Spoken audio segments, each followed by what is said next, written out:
Today I'm presenting why moral rights to health care are so important for our organization.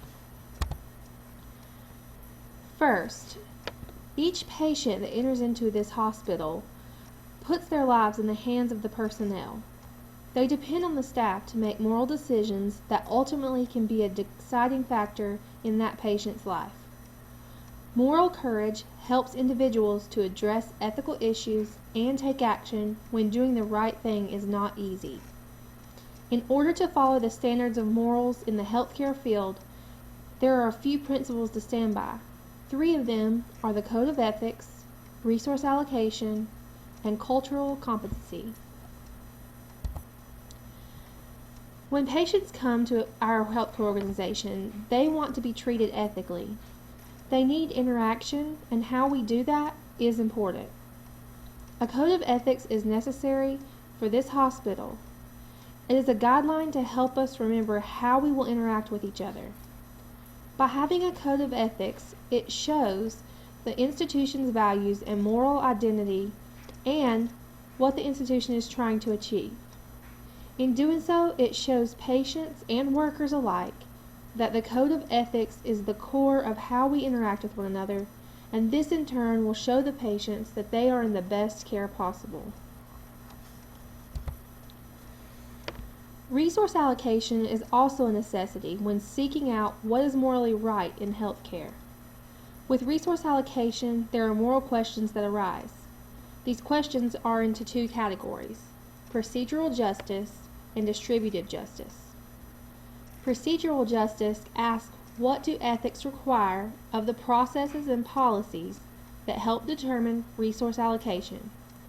And distributive justice asks, when are health and healthcare inequalities unjust and in need of correction?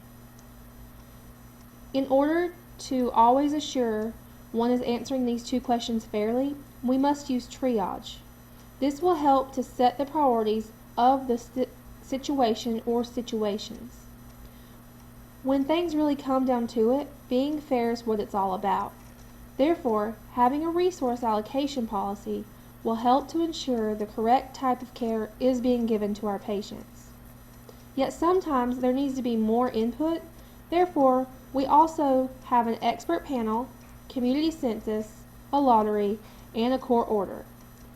With all these things, it helps our healthcare organization to do what is morally right and fair for our patients. Cultural competency is another essential key to treating our patients with strong moral standards.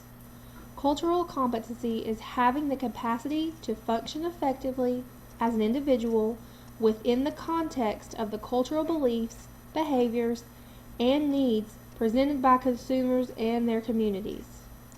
So even if we may not share the same cultural standards, we must learn to be professional and respect others. In doing so, it will help patients connect with workers, and we will understand them on a more personal level.